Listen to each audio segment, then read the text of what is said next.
Trade कर रहा है, स्टॉक लगभग 3% ऊपर है। याद रखिए, ये सबसे पहला कंपनी होता है जब भी कंजम्पशन में पिकअप देखने मिलता है तो इस स्टॉक पे जो है तेज़ी देखने मिलती है। और अब फेस्टिव सीजन के सामने हम खड़े हैं और हमको दिख रहा है कि ये लीड कर रहा है कंपनी बजाज फाइनेंस। फिर से स्टॉक में अच्छी तेज़ी आई है, 1000 रुपये के ऊपर जो है बजाज फाइनेंस टच कर गया है। लेकिन इस पे क्या रीजंस हैं, क्या ट्रिगर्स है और क्या अपमूव है, सारी डिटेल्स अभी हमें अभिषेक सत्यव्रतम बताएंगे। अभिषेक बताएं, बजाज फाइनेंस पे ये तेजी का लहर क्यों है?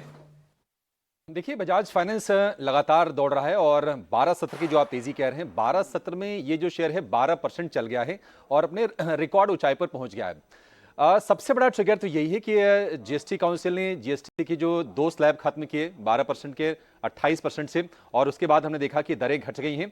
तो निश्चित तौर पर काफी बड़ा बेनिफिशियरी है बजाज फाइनेंस, क्योंकि कंज्यूमर फाइनेंस की कंपनी है, टू व्हीलर की फाइनेंसिंग करते हैं, कंज्यूमर ड्यूरेबल की फाइनेंसिंग करते हैं। तो ये एक ट्रिगर इनके लिए बन रहा है। दूसरी चीज ये है कि जो बजट में टैक्स राहत मिली थी उसका फायदा अब जाकर आ रहा है कंज्यूमर्स के पास, और उन चीजों से भी हम देख रहे हैं कि बजाज फाइनेंस को सपोर्ट मिल रहा है। साथ साथ एक और चीज ये है कि त्योहारों का सीजन चल रहा है। आगे हम देखेंगे कि शादियों का सीजन भी शुरू हो जाएगा, और बजाज फाइनेंस के लिए चाहे वो टू व्हीलर हो या फिर हाउस होल्ड के सामान हो, उनकी खरीदारी के लिहाज से ये महीने काफी अच्छे रहते हैं। तो ये चीज भी बजाज फाइनेंस को ट्रिगर कर रही है, और मार्केट कैप निकल गया है कंपनी का 6 लाख करोड़ रुपए के पार।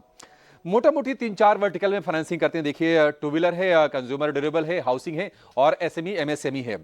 अगर हम फंडामेंटल की बात करें तो ये काफी ज्यादा स्ट्रांग है बजाज फाइनेंस के, और देश की सबसे बड़ी consumer finance company, consumer lending company ये बनी हुई है। और एयूएम की बात करें, यानी कि एसेट अंडर मैनेजमेंट की बात करें, तो जून 2025 तक वो करीब करीब 4.5 लाख करोड़ रुपए है। यही नहीं, वित्तीय वर्ष 2029 तक के लिए कंपनी ने जो टारगेट रखा है लोन बुक का, वो है 10 लाख करोड़ रुपए का। और हो सकता है कि कंपनी उसको अचीव भी कर ले, क्योंकि ग्रोथ अच्छी है। इकरा की एक रिपोर्ट आई थी, मैं उसमें पढ़ रहा था कि एनबीएफसी के लिए इन्होंने जो क्रेडिट ग्रोथ की उम्मीद है वो 15 से 17% की जताई है।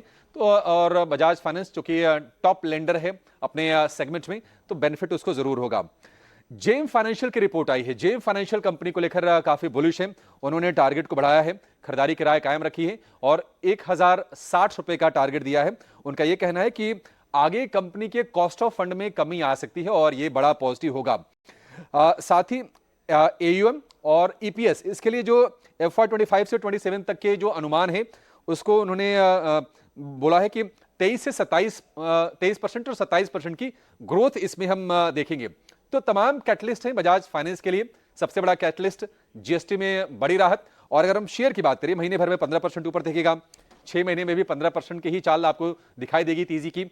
इस साल अब तक करीब करीब 41%, और एक साल की अवधि में देखेंगे तो 32% के रिटर्न शेयर ने दिए हैं। तो एक स्ट्रांग कंपनी और स्ट्रांग परफॉर्मेंस सरकार के एक बिग पॉलिसी रिफॉर्म के चलते। धन्यवाद अभिषेक, आपने जो है पूरा 360 डिग्री व्यू दे दिया बजाज फाइनेंस को। और देखिए, जब रब ऑफ इफेक्ट आ रहा है बाकी सारे एनबीएफसीज में भी देखने मिल रहा है। तो जब लीडर चलता है तब जो है उनके फॉलोअर्स भी उनके पीछे पीछे चलते हैं, और आप देख सकते हैं सारे स्टॉक्स में जो है मोमेंटम भी आ गया। लेकिन चलिए एक छोटा सा ब्रेक लेते हैं। यहाँ पे वापस से अगर मोमेंटम देखें तो डिफेंस स्टॉक में वापस मोमेंटम बनते हुए दिखा है। इसमें हमने देखा पूरी ही बास्केट में एक अच्छा मोमेंटम आया है। डिफेंस में हमें यहाँ पे हिंदुस्तान एरोनॉटिकल HAL यहाँ पे पसंद आ रहा है। अगर इसका वीकली स्ट्रक्चर देखें तो स्टॉक में एक फॉलिंग चैनल का ब्रेकआउट यहाँ पे आते हुए दिख रहा है। डेरिवेटिव डेटा में भी अगर हम देखें तो एक लॉन्ग बिल्टअप के साइन यहाँ पे बनते हुए दिखे। डेली चार्ट पे अगर स्टॉक को एनालाइज करें तो पिछले 4-5 सेशन से stock higher high low formation बनाते हुए दिख रहा है। तो ये एक सस्टेन बाइंग के साइन है।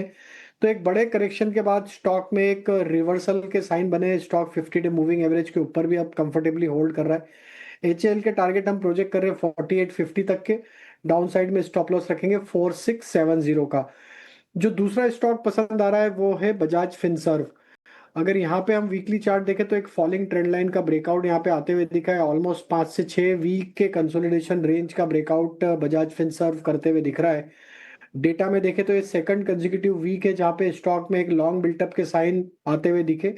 तो ये एक सस्टेन बाइंग के इंडिकेशन और एक मल्टीपल सप्लाई जोन को भी अब ये क्रॉस करते हुए देखने को मिल रहा है। बजाज फिनसर्व में बाय करने की सलाह है। अपसाइड के टारगेट 2130 तक हम एक्सपेक्ट कर रहे हैं। डाउन साइड में स्टॉप लॉस रखना होगा 2055 के आसपास। जी बिल्कुल। तो बजाज फिनसर्व पे जो है खरीदारी की राय आ रही है। टारगेट 2130 का है। स्टॉप लॉस डायरेक्टर साहब दिखा है 2055 का है। बजाज फाइनेंस की बात करें तो यहाँ पे जो है अप्रूव भी अच्छे देखने मिल रहे हैं। 10-11 सेशन से जो है आप देख रहे हैं अच्छी मोमेंटम स्टॉक पे, और आज डेज हाई पे जो है बजाज फाइनेंस ट्रेड कर रहा है। स्टॉक लगभग 3% ऊपर है। याद रखिए ये सबसे पहला कंपनी होता है जब भी कंजम्पशन में पिकअप देखने मिलता है तो इस स्टॉक पे जो है तेजी देखने मिलती है। और अब फेस्टिव सीजन के सामने हम खड़े हैं और हमको दिख रहा है कि ये लीड कर रहा है कंपनी बजाज फाइनेंस।